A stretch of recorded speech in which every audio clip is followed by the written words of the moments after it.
conference. I mean, what does that say about those two and how they were kind of leaders? Yeah, for sure. We're really excited about the talent. We've had several athletes get GLIAC Athlete of the Week, and so I think that looks good. We're getting ready to go to our mid-season meet, which is a pretty big meet. We always go to the Calvin College Invite downstate. They have a great facility.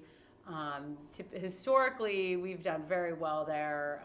The goal is to get some of our relays qualified for the NCAA championships. Get some of our divers to get the divers have to get 2 scores, qualifying scores to get to conference or get to NCAA's. And so right now, Toby has both his scores, so he's good to go. But if we can get another score here and there, it's going to help down the road.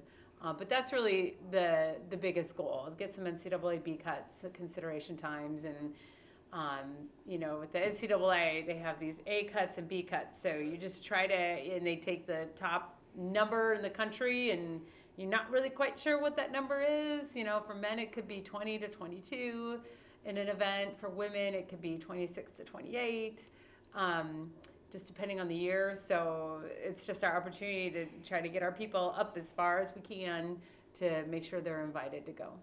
Right, and last couple of weekends we've had the dual meets with the GLIAC opponents. I mean, how different is that from the big meets like you're going to So this weekend? the biggest difference is, I've been really excited because we haven't quite had as much travel, so we've really done some good training and training time. And so what's happened the last couple of weeks is starting to rest a little bit and really letting their muscles recover and their nervous system recover from everything we've put in all year. And you can see, we got out of practice an hour early yesterday, and they're happy and excited, and that's where we need to keep them, just feeling good and good vibes, and I think everything will come. So. Yeah, and as a team taking the step from Grand Valley, obviously a really good team. Yeah. But getting the win Yeah. against Wayne State. I mean, Yeah. what did you see during that time that led to the result against Wayne?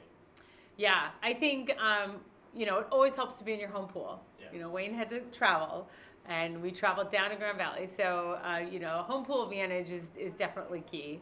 I think they made some adjustments in their racing strategies, which was really good.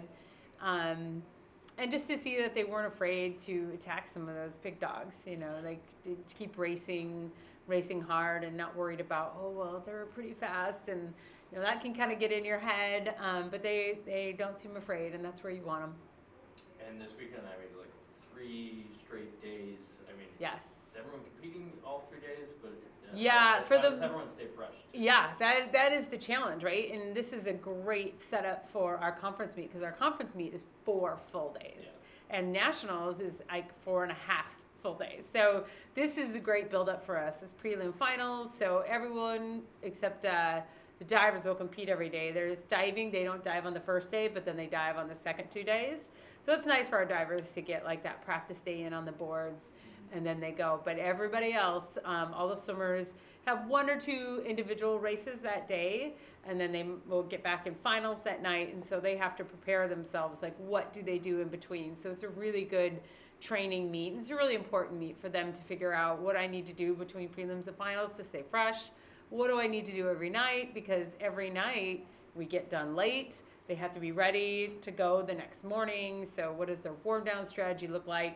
What are they doing for muscle recovery? Do they need to do extra shoulder exercises? Everyone kind of has their own process, because no one's quite the same. So, yeah.